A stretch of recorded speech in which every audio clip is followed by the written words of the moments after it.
So namaste, welcome to Satsang.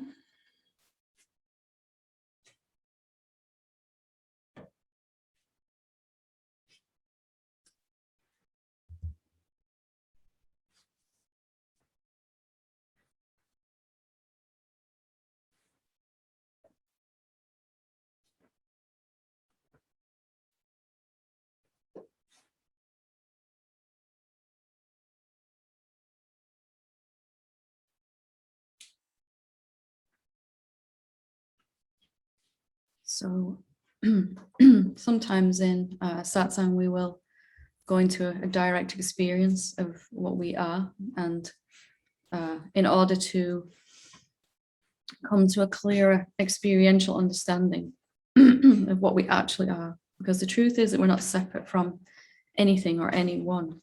The truth is that we are infinite being, that there is only the one being here. It's experiencing itself in many bodies, and sometimes it's beneficial to experience that directly.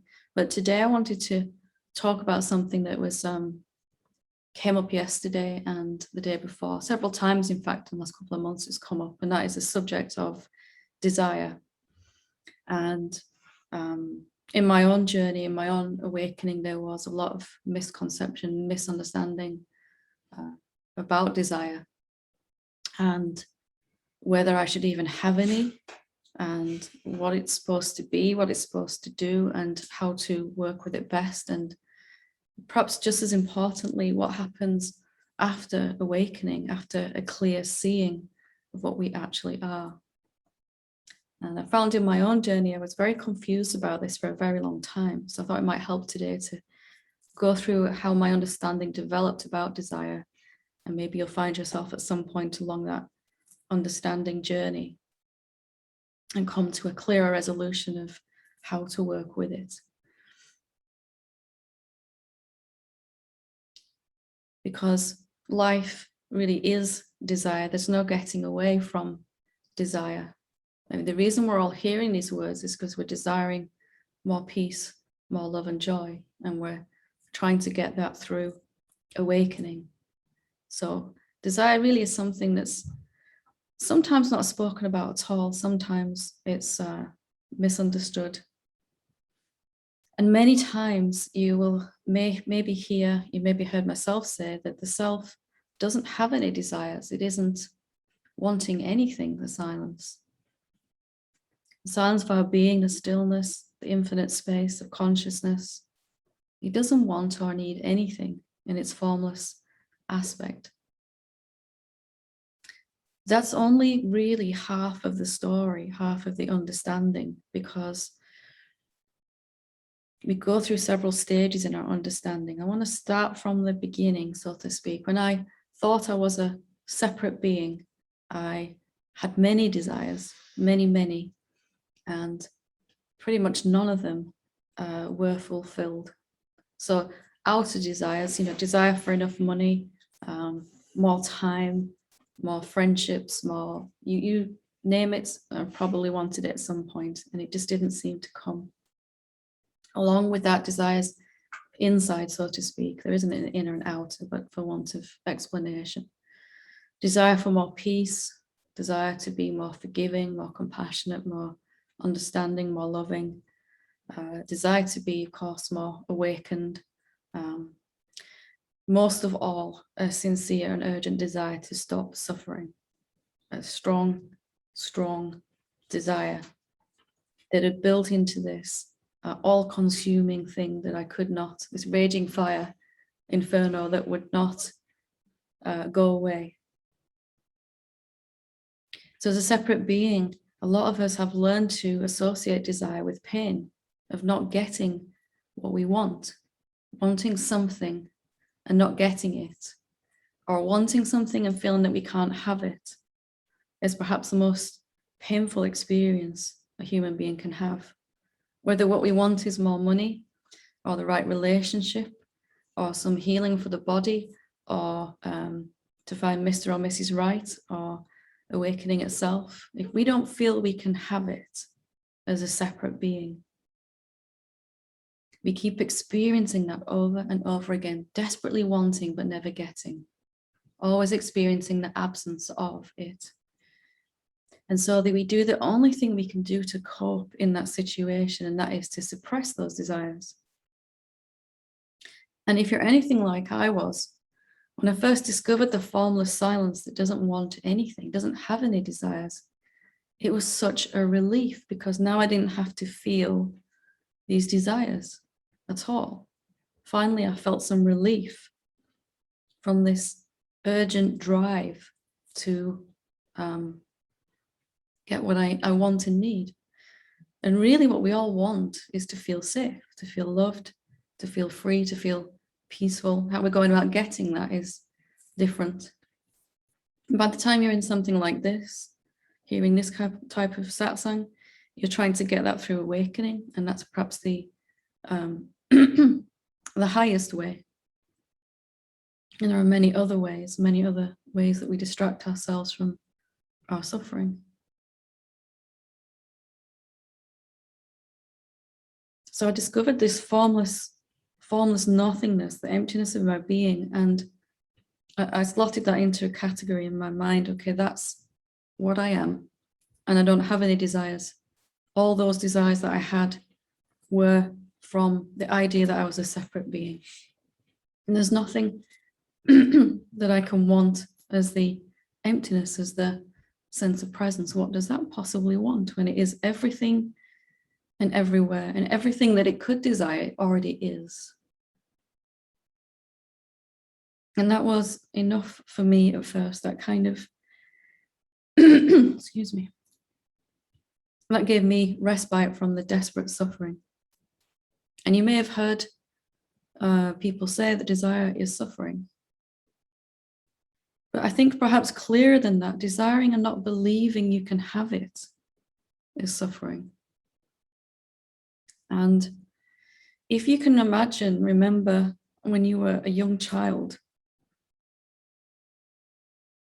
and you wanted something, you wanted something for Christmas or your birthday or something like that. And, you know, when I was a kid, I used to, I'm going to really embarrass myself now. If any of you remember the Fame series on the TV, you know, the dancers with the leg warmers, yeah. And I used to stand there with my hairbrush and I would be singing in front of the mirror. And I really wanted to be one of those dancers.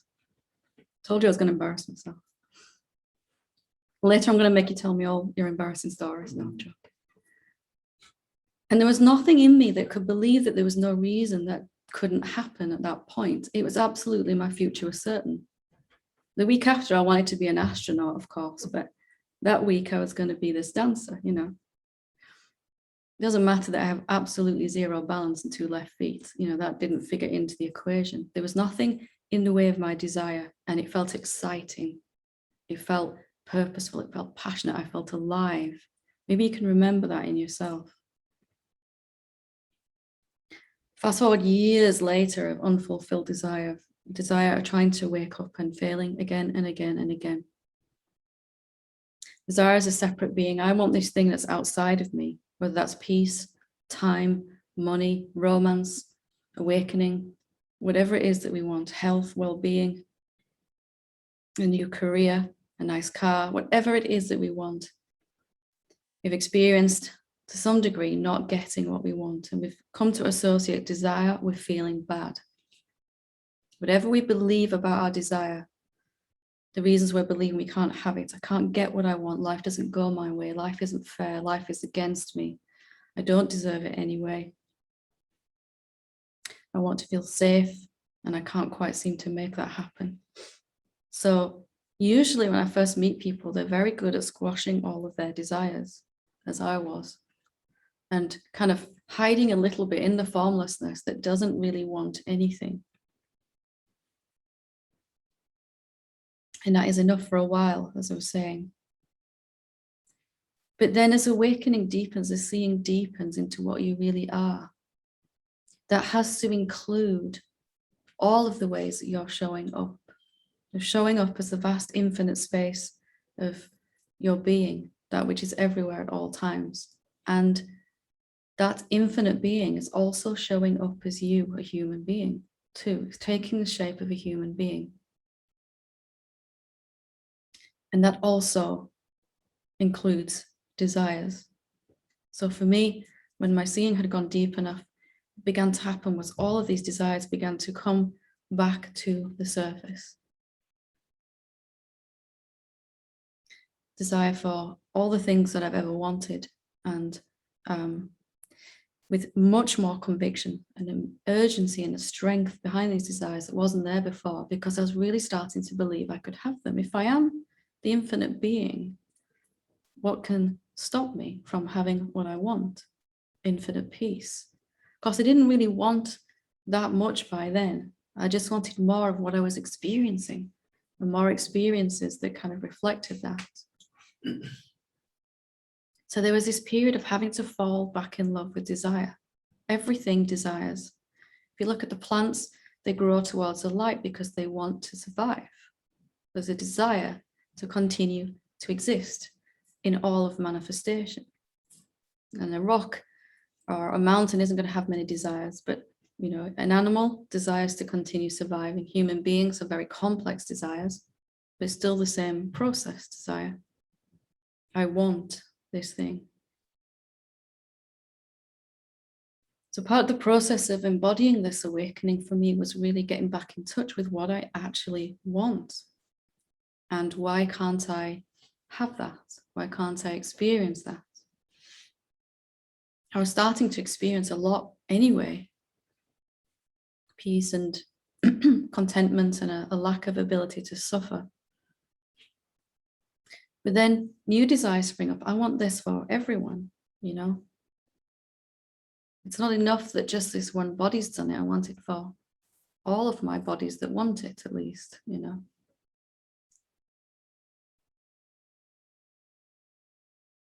So sometimes it really helps to go through desire again as the awakened being would look at it and how to work with it. And there's just a few things to really embrace about desire to allow things to begin to fulfill. And whether we want something for ourselves or something for those around us in our family, whether we want something for humanity as a whole, whether we want something for the planet, or whether we just want a cup of tea, it's the same principle. If you can really kind of grasp what we're going to go through in a minute, then it gets a lot simpler. Firstly, if you're not a separate being, then your desire that you feel right now, whether it's for a cup of tea or for all humanity to stop fighting each other, or for everyone to live in peace, or for everyone to begin to respect the planet, or for all isms, racism, sexism, everything to disappear, whatever it is that you want, is not just your desire. If you're not a separate being, then what you want is really what all of humanity is wanting. And you are just the current body-mind vehicle that can feel it and allow it to come to fruition. So it's not, I want this thing here and I want it for the rest of everyone else, or I want this thing for my life. When you say I want, or when you feel desire, it is the whole universe desiring through you, as you. And I may think that I want my daughter to be happy, but really what I want is for that being, that appearance inside me to be peaceful and happy. And don't we all want that? Everyone is just trying to feel better, feel safer, feel happier, aren't they? Whichever way they're going about it. Whether they think they're a separate being and they're desperately trying to accumulate enough stuff to feel safe, or whether they're engaged in a satsang like this, trying to realize the truth of their being, which will then bring peace and safety and security. So if we can flip desire on its head, because I want it, means it's already happening. As a separate being, I feel I want this thing and I've got to get it. And if I don't want what I want, It's not going to happen. And as the infinite self, because you want it, it's already coming into fruition. Think of the desire, the feeling of wanting something as a sign, as evidence, a symptom that it's already in the process of manifestation. Your desire doesn't cause anything to happen. It is an inner sign of an outer thing that's already coming to pass. That's a very different way to think about desire than perhaps we're used to. So if you want to change the planet, if you want to, my strongest desire was to help everyone wake up quicker and easier. I had to kind of let go of that completely to see that everyone is already awake, but then also embrace the desire. It's not one or the other. There's this appearance of me, there's a strong desire for everyone to experience what I'm experiencing. And also at the same time, there's nobody else to get it and nobody to wake up. Just moving away from this either or thinking of mine. Do I have desires or not? Yes. Yes. Which one is it, says mind? Yes to both. Clear as mud. So can you want what you want more? Can you get back in touch with that? Knowing at first, when you first begin to feel these desires, they might come with a bit of pain because they might be attached to, I want this, but I can't have it. I want this, but I'm not worthy of it. I want this, but there is this external authority of this organization, this government, this political party, this other being, this business, this, whatever this is that you're saying is stopping you from getting what you want. How many things would have to change on this planet for all of us to live in peace? And why can't that happen if you are infinite and everywhere? Is there anything or anyone outside of you that is outside of your influence? This is why when any being wakes up to the truth of their being in an authentic way, other people around them start to have this epiphany because they're not believing that there's anything that can stop that being from realizing it too. And it spreads outwards in a wave from that particular, whichever is the first body mind vehicle to wake up in any particular geographical location, it spreads outwards from there.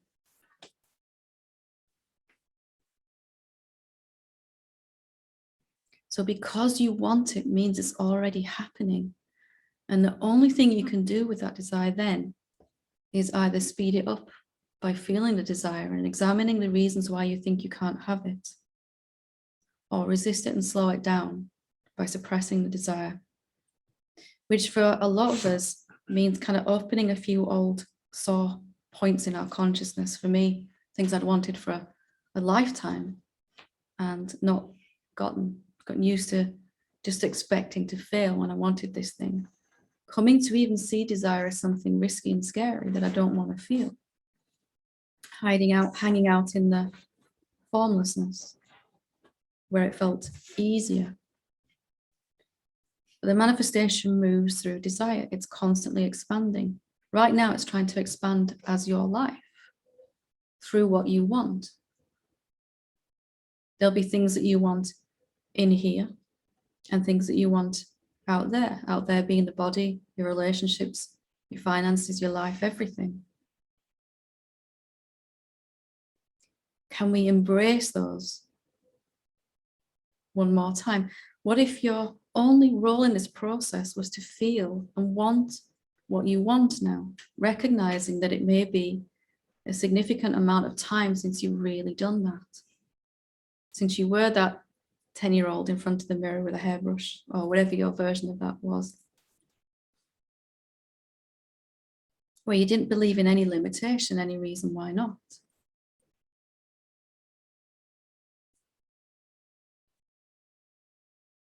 Ironically now, going back to the fame thing, I am going to live forever. Do you remember the song? I'm going to live forever. I just realized that, sorry. So What do you want and why can't it happen? Anything that you could tell me as a reason why you can't get what you want is some old separation thinking, that there is something outside of you that can stop you, or someone, some external power, authority, organization, some other being, even maybe your own self you think can stop you.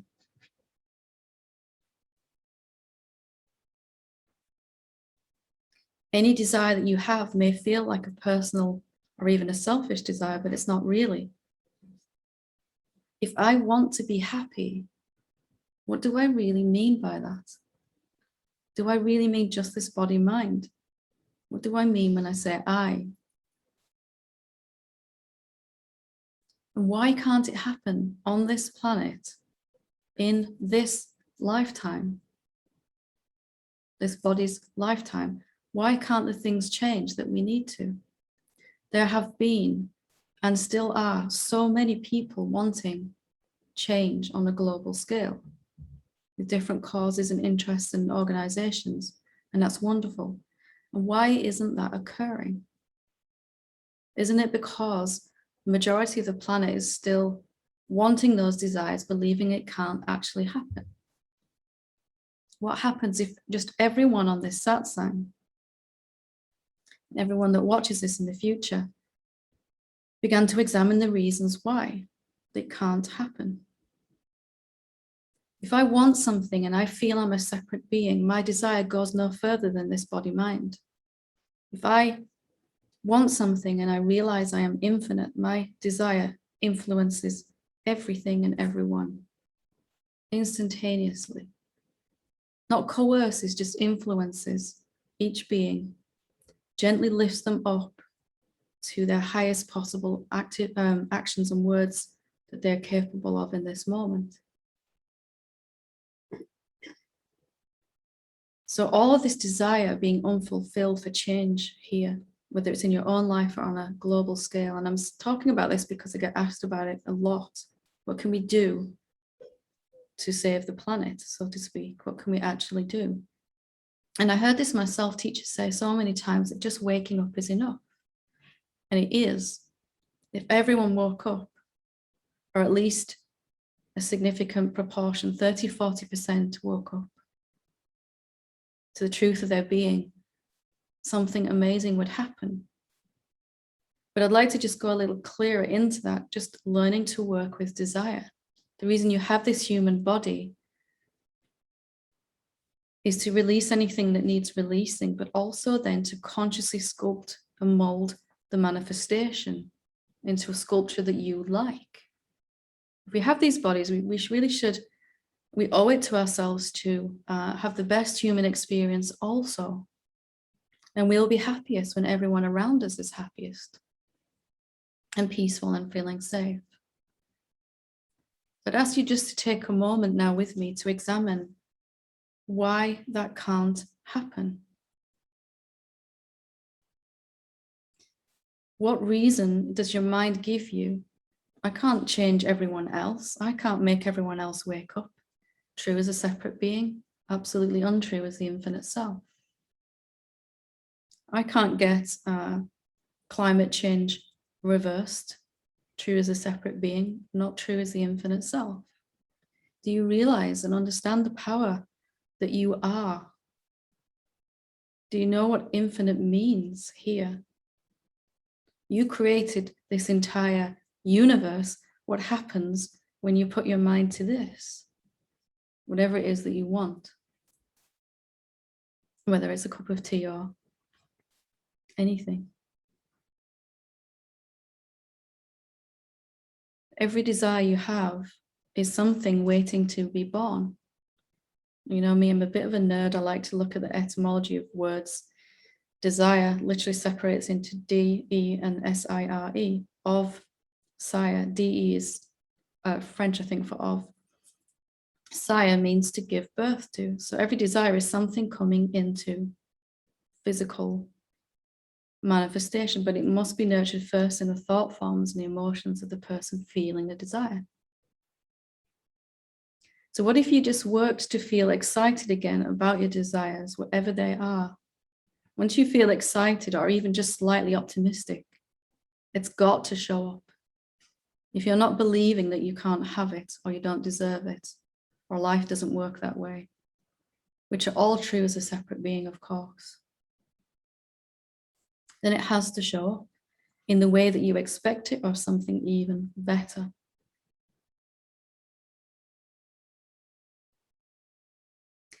And perhaps as awakening beings, our role here is to consciously work with, turn around and shift what's happening here. Maybe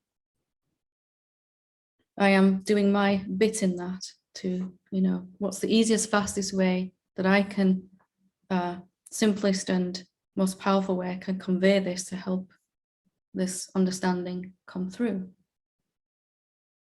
What is it that moves you? What change would you like to see? What do you want for yourself, your family, our species as a whole, our planet? And why can't it happen?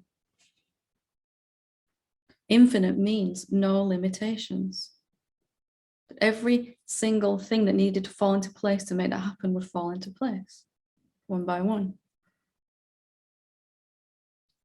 And we are at a unique point in our history as human beings where we never have had a better opportunity for all of us to wake up, thanks to the internet. There are more beings waking up anyway.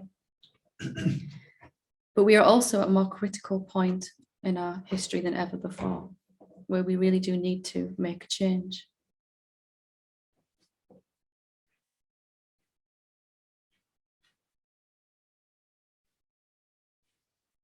So wanting what you want and examining through contemplation or just sitting and seeing if this is a finite, limited reason why this desire can't happen, does it still apply to you, the power that moves the cosmos? Is there anything outside of you that can stop this from happening? Thinking more and more like an awakened being, more and more like the infinite self.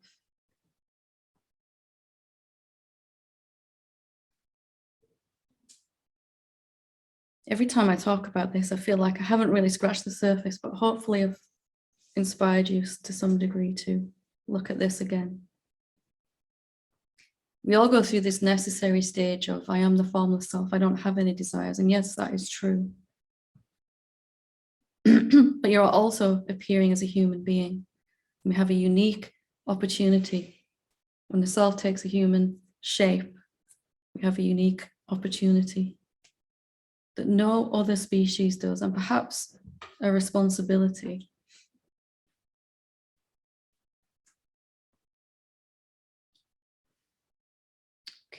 Okay. I will read a couple of questions and then see if I can get through two, and then I'll open it up for questions. Okay, so this first one says, Namaste, Helen, you have changed my life. So my contemplation on, am I this body? Is this body also just a thought? And so there's no body. There's only mind and emptiness. Your precious thoughts on this, please, and gratitude. Okay. Am I this body? So we're talking a couple of satsangs ago about what the body actually is. Am I this body? And if this body isn't actually a body, if it's made out of emptiness, then how can I even identify with it or come out of identification? So I'm assuming here that you've come to this recognition that the body is just a thought. Body is a concept attached to a particular shape, a human body shape. There's only mind and emptiness. So why not go a step further? If the body is emptiness, what is the mind too? Switch your contemplation now to what is the mind. There's only mind and emptiness. Well, there's still two. It won't give you ultimate peace. It's a great step. But what are all these concepts made of? What is mind made of? Really, what is mind made of? It's thoughts, a stream of thoughts.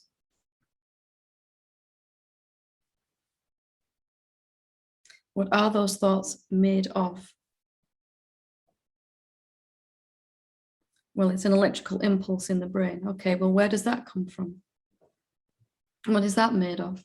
Energy. Okay, well, where does energy come from?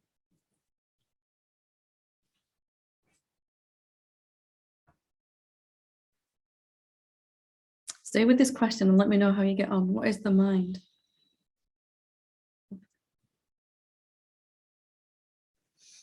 Okay. Hello, Helen. Thank you so much for the work you are doing. Your satsangs and guided meditations are doing me wonders. Good.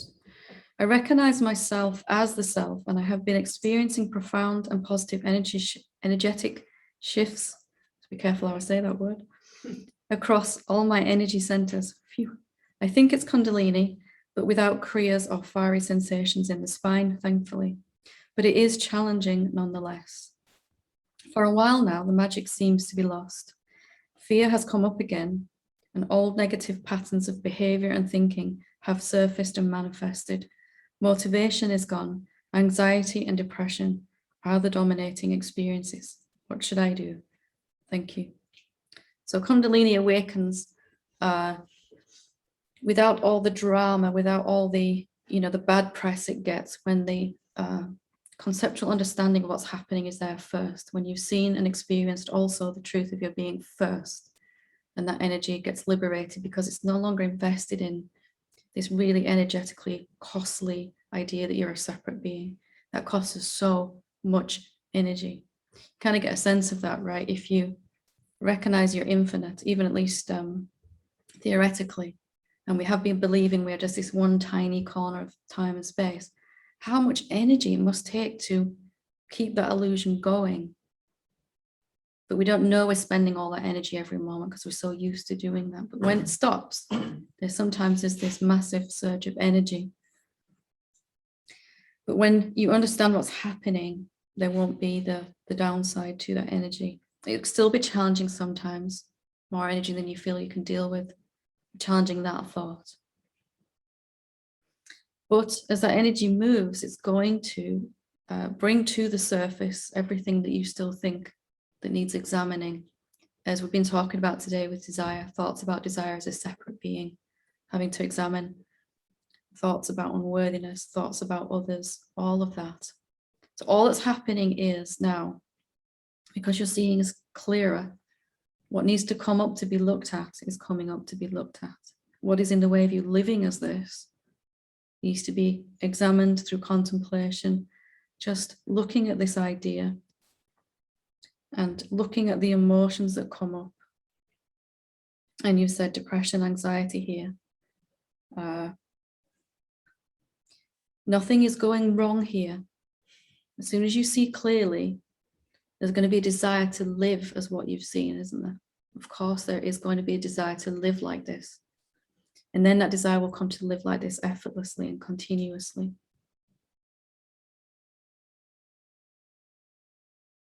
So with that desire, we have to then, to allow it to come to fruition, examine everything that's in the way of that. And that's all that's occurring here. So what does this anxiety say to you? What does this depression want to say to you? There is no point trying to be happy, it says. There's no point.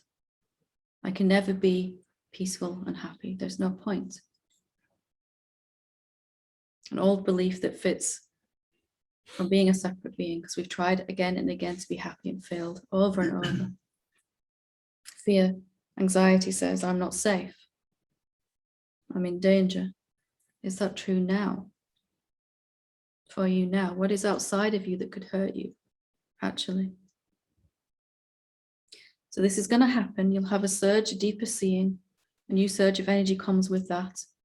And then also comes to surface everything that needs to be looked at that disagrees with what you've just seen. We're holding on to.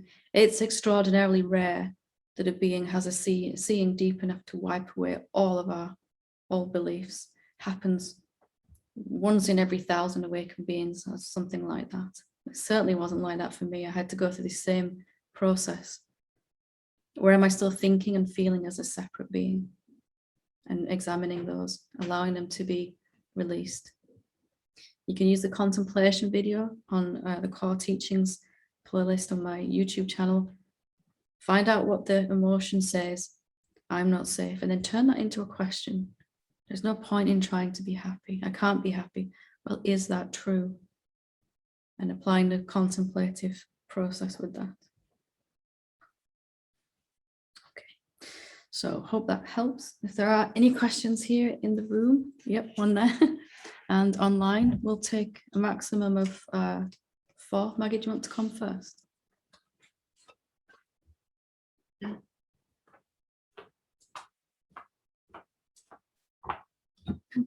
We'll take you next, Sylvia, after Maggie.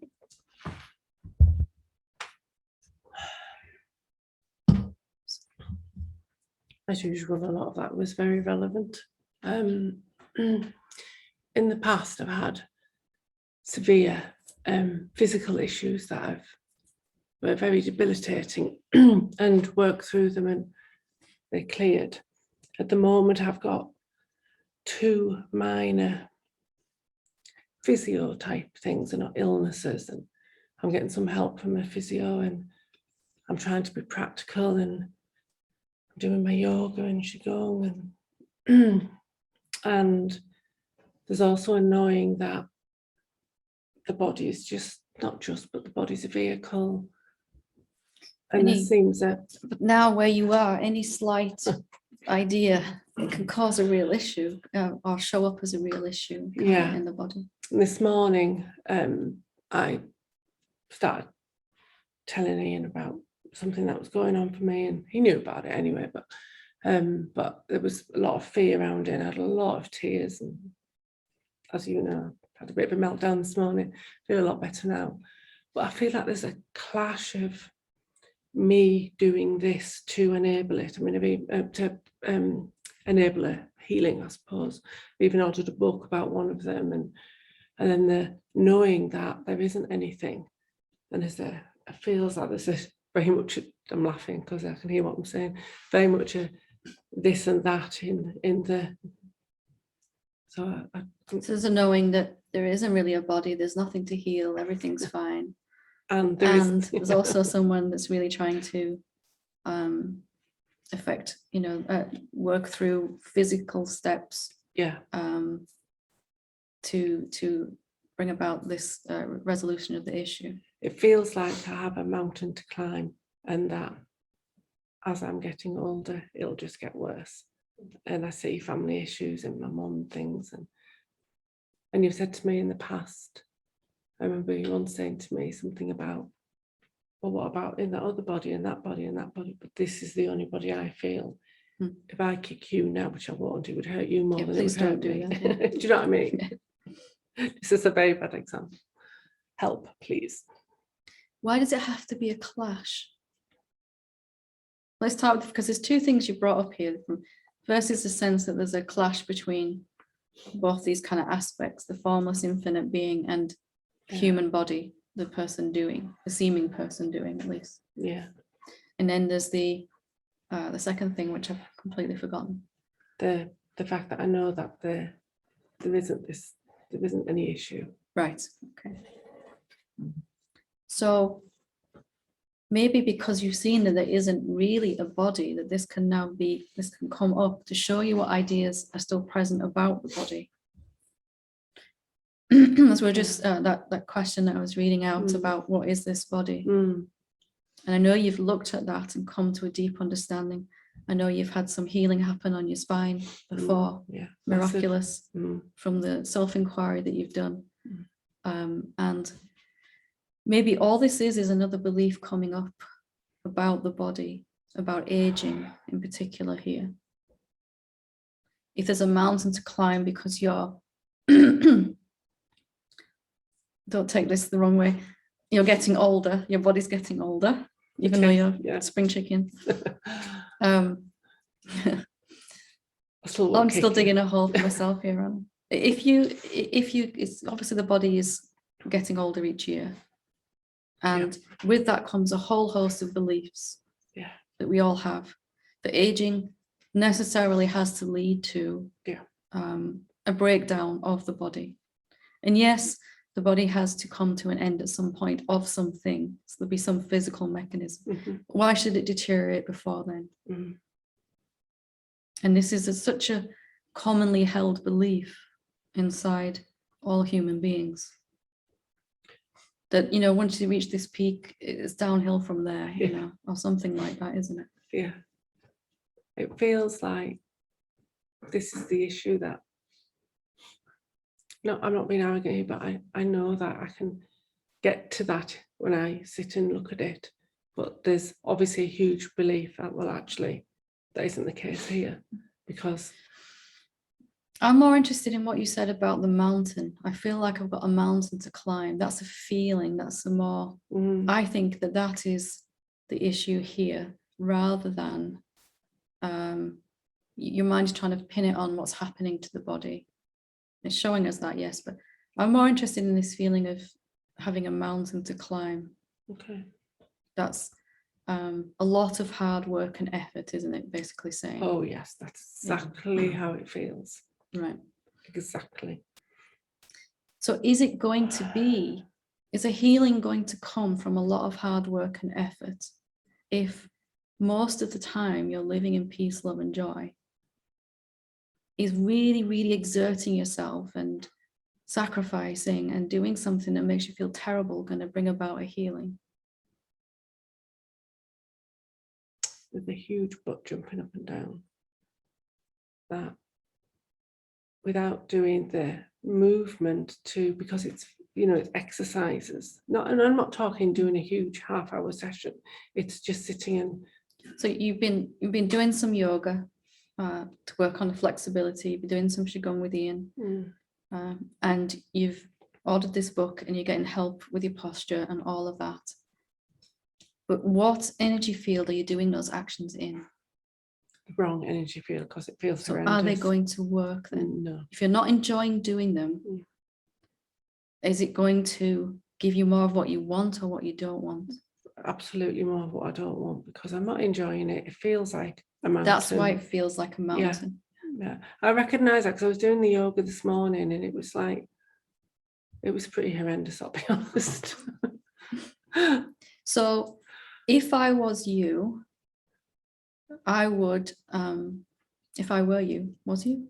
Whichever one. You are anyway, so carry on. Words are a little, I would put more importance in how I feel. I'd work to improve how I feel about what I'm doing. Yeah. First. Yeah. And then the actions will flow. They'll be joyful. They'll be fun. Yeah. You'll want to do them, because you can't have something that feels bad produce something that feels good. Yeah. It's just not that's the possible. Mountain. That's the mountain, isn't it? So we throw more effort at this thing. I'll just do more of this stuff, and it doesn't work. No. And it makes us feel worse. Yeah. And then we go, why isn't this happening? And also within that, the fear around particularly one of the issues has become, what is this going to lead to in, you know, as the years add on. Yeah. You know. So I'd like to suggest it's not about the body. It's not about aging. No. It's not about even the separation between doer and not doer. It's about shifting how you feel, looking at why you think exercise, posture work, the body, why does it have to make you feel bad? What are the thoughts around that? It's probably down to some tiny little thought that's having a huge effect. That's, I'm never going to fix this, or something like that. This is never going to change. Yeah. Is it actually, this is only going to get worse. This is only going to get worse. Yeah. And fighting a losing battle, and swimming against the tide. So Should no it- wonder you feel terrible doing these things. And how can it possibly give you the results that you want from that place?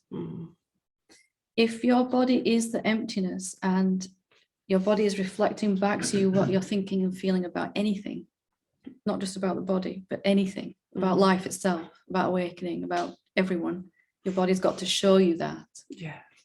Then why should it be getting worse? Shouldn't it be getting better?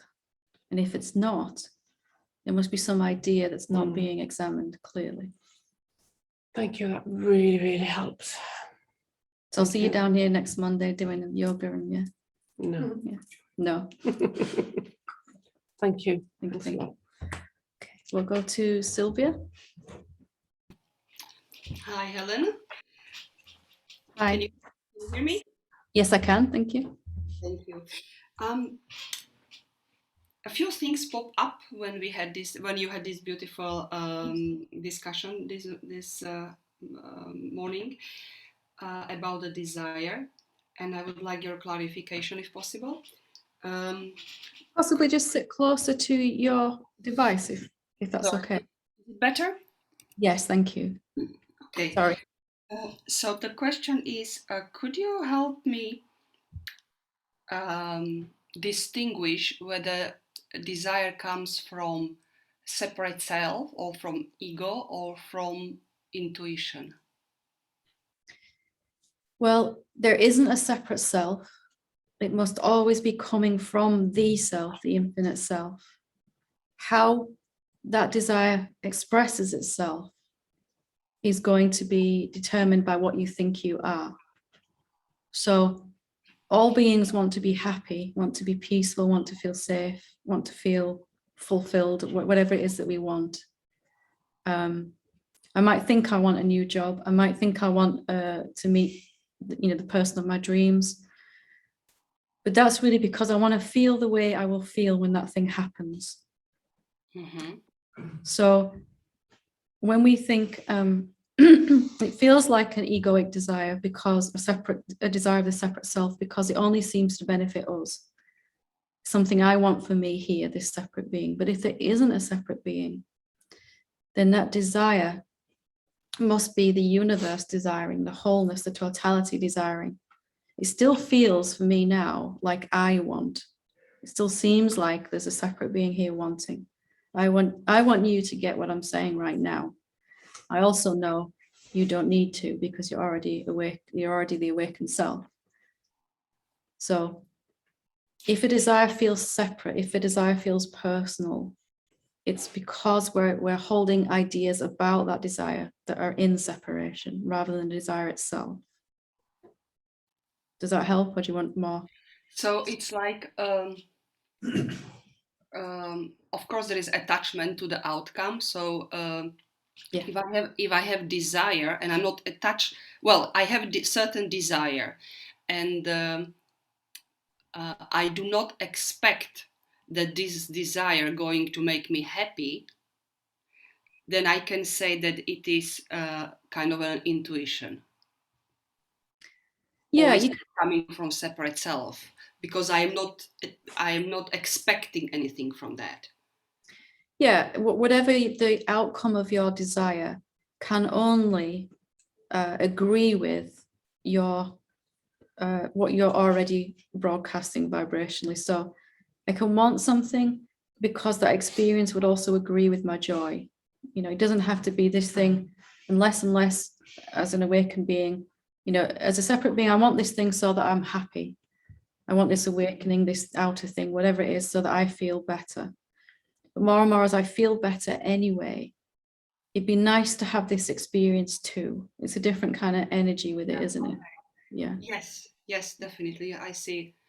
And so what are the how can I call it? I will not say the right steps, but so let's say I have some desire, and I do contemplation, and I found out that there are some beliefs, whether, let's say, about I want a new job, and I don't deserve it, or something comes yes, up. I don't deserve it, I'm not good enough, I will never get it, blah blah blah. Yeah. And I will somehow release them to allow them to be as they are. Yeah. So then there is, let's say, there is no anymore the form, there is no anymore the second part of the coin. So I want them, but I am not afraid not to get them. Yeah.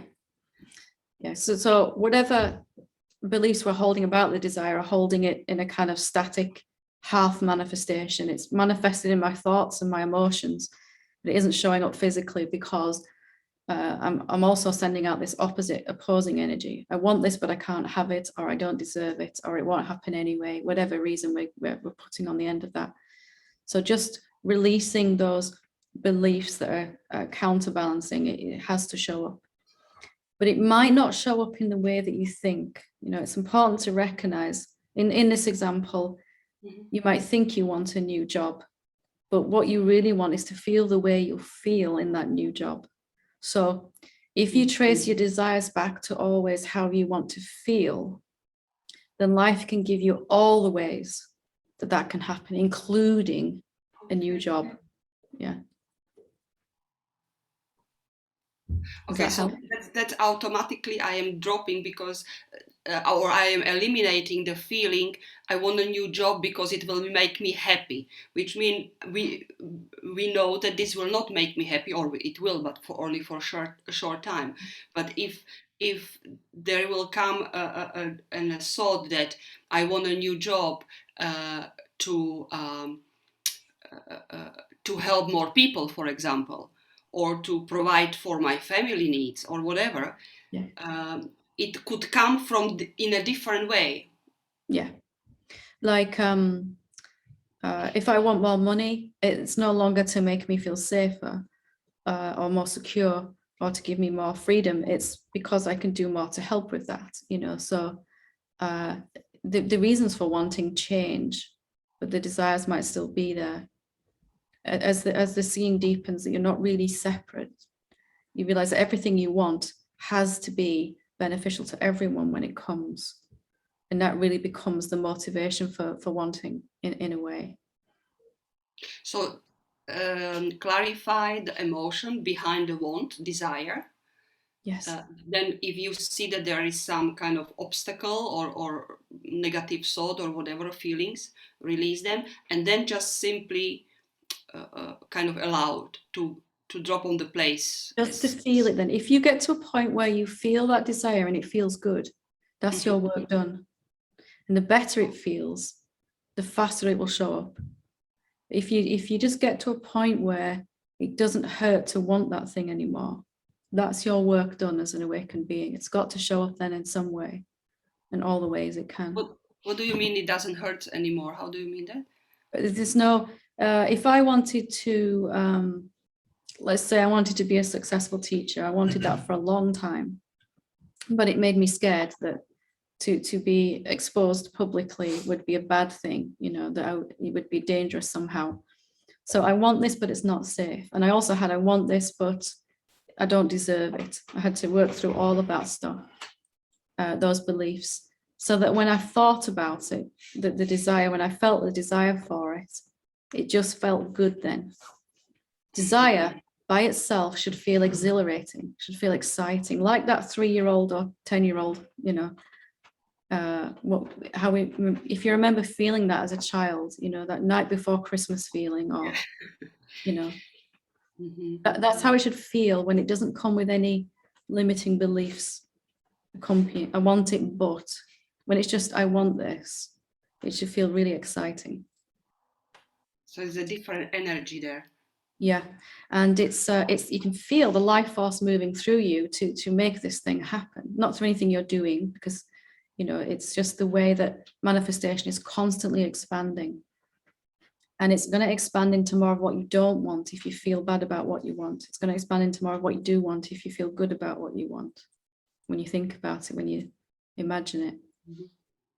I often notice that there is a control involved in wanting. I want to control that it will happen. And so the control is kind of an obstacle in That's why I was saying before, if you realize that the desire is not going to make it happen, a desire is a sign that it's already happening. It's not even an if. There's no if in manifestation. So when I really got that, I relaxed. It's like everything that I've been resisting with all these beliefs suddenly started to come. Things I'd wanted for 25 years just started showing up. Some of them I didn't even really want anymore, but they showed up anyway, you know. Where has all this stuff been? You know, where has it all been? Storage room. Yeah, some kind of storage room over there, right? And so, you know, you want something, and as you work through the ideas behind it, it's got to show up. There's no if, because your desire is not causing it to happen. Your desire is a sign in here, that's something out there. In here and out there are one. If you're everywhere, there's no in here or out there. So if I'm feeling a desire in here, it must be trying to already occur. I've only got to look at where I'm stopping that from happening by sending out some other contrary signal to that. I really don't deserve it, or it can't happen anyway.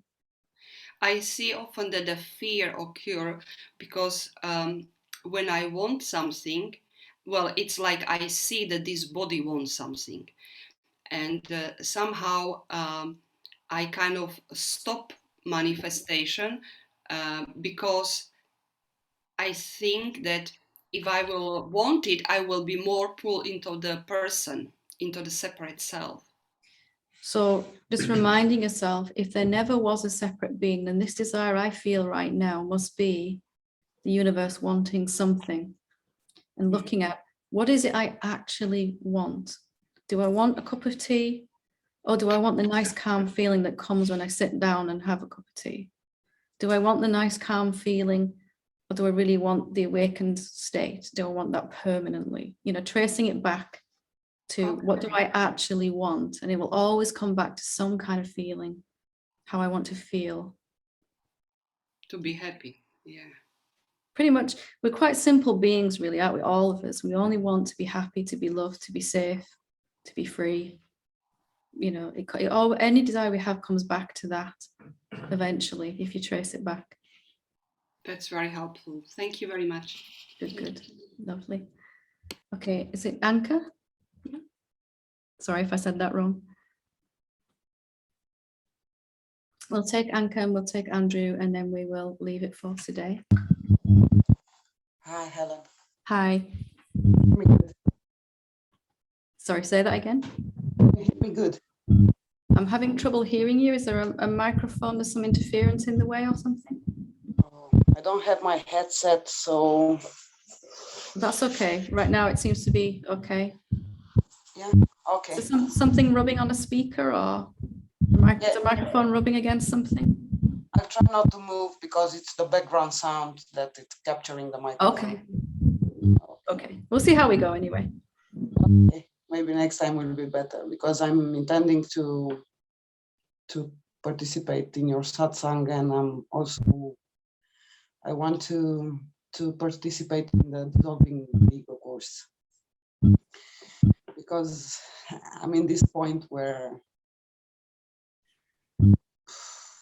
I don't even know how to describe it. I've been on this path, I don't know, maybe 12 years, 13 years, I don't know. It doesn't even matter anyway. So it has been all over the place, and I've had all kind of epiphanies and insights and all kind of challenges, and it went over the place. So for the last 3 years, I've ended up in this place that I felt I don't want anything.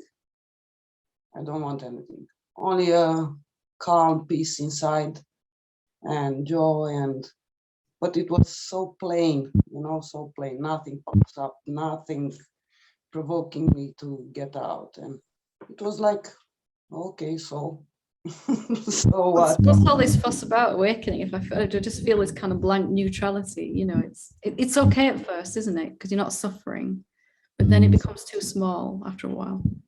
Yeah, not too small, but yes, somehow too small. It's like it has to be something else, and I know it because I've had. Where's the bliss, man? Where's the love, and where's the, the paradox? All my life, I've been feeling this bliss inside, like I'm watched over. I don't know, supported, like I've been feeling my life like I'm a spoiled child, like, God watches over me or something. I've been on the edge of dying like this many times, being a child, also an adult. And I've had this feeling like something is supporting me. And I lost this feeling. Before these 3 years. I was feeling like nowhere. And I was barking, God, where are you? And like this. And after these periods, as always, a relationship came up, the relationship came up, and it provoked in me every single insecurity I had, you know, every single insecurity, and I love it, and it's very challenging, and it's very beautiful, this relationship, and I love it, and I want to be in it and find out what it is all about, you know. It's gonna ask you to look at every way you don't love yourself, isn't it? Yes, yes, unfinished business. Yeah, Yes. that's a good way to put it. Yeah, Baron Katie told me that because I've been in some Zoom last week with her because I was really troubled by this relationship, and I wanted to understand, and I did a worksheet, and it was like this. Yes, unfinished business, and I saw it the moment it started in the relationship. Yeah, okay, this is where I'm trapped. Like I still believe something, and I still feeling something. It's not right. It's not correct like this. Like not aligned. Like this. So I wanted to talk to you and thank you for everything you do. You have an energy like it's calming me down, and I love it. I love it. Me too. I love Your you too. for understanding, and I love it.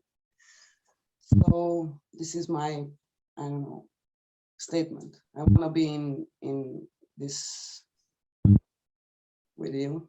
And I heard that only in March will be open. There'll be, yeah, it's okay. It's okay. It should be open for booking later today. Our wonderful behind the scenes team that, you know, make everything happen. Hopefully we'll, because I have no clue how to do that kind of stuff. I'm glad to have you with us. Yeah.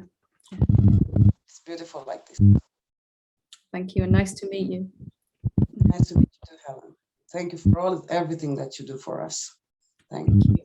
We're all one, but yes, thank you. You're beautiful. Are we, Andrew? We'll take Andrew quickly before. Hi, Helen. Hi, how are you? I'm okay, thanks. Just over the weekend, I was out for a walk and I just was feeling this like deep sense of loneliness come up, and like recognizing this longing within myself. It felt like something beyond desire was this longing for belonging. And it was like, I'm really interested in etymology as well. And it was like, oh, it's be. Another nerd, belong. hey? Yeah, another nerd, yeah. Belong. I love dancing as well in the front of the mirror, by the way. But we can't do it as well as me, though. We'll see. That's a conversation for another day. Okay. But yeah, it was just like, when I sat with this longing, it was somehow like, it brought me to what I was looking for, which I can't really explain very well, but I just wanted to ask you about this longing, and like, the sense I have of it is that it's what brings me towards the people that I love in my life, including you and the Sangha, my family. And I actually asked like for this loneliness to not go away, because I was worried like if it did go away, I would lose that kind of pull, you know, towards others. So I was like recognizing the beauty of that feeling. But yeah, I'm still like sitting with this sense of this longing. So I just wanted to get your sense of it, and you know, how to be with it, I suppose. It's you remind me of a time I'd always, my entire life I'd felt lonely, and at the same time I was utterly scared of everyone else, and which was crazy, you know, wanted to be around people and then terrified when I was. And as that fell away, there was this deep longing is a good word, a rich desire, longing, wish for intimacy. And I know that word means, you know, it comes in two-ness, but again, all words do, but an intimacy, a connection, again, that's suggesting two beings connecting. But there was an understanding that deepened in me that I'd never really met anyone ever. I'd only met my thoughts about everyone and everything, and experienced those thoughts about beings over and over again. Like even my own family, I'd never really met them because I'd been experiencing my thoughts about them. So there was this real urgency suddenly to have this rich intimacy of what is it like to just be with this person, with this being, without forcing them, trying to force them into any particular shape. You know, from my memory, last time I was with them, this is what they're like, you know, just being with that being. And intimacy is the best word I've found so far, but maybe you can get a sense of that even beyond two-ness, when I don't think about this being, I experience them, like there's utter quietness then. And I'm just being with them, you know, as them. They are me, I am them. There's no thoughts might still be going on, but I'm not listening to them so much. I'm more interested in what it is to be with that person right now in this moment. What does that look like? I don't reference history or anything. Can you get a sense of it? Yeah, I can get a sense of myself, as you say, that settling down, and there's like a not knowing of what you're saying. It's like the just being here with me right now, with us right now here, just being here. yeah. There's something so utterly exquisite about that. Mm.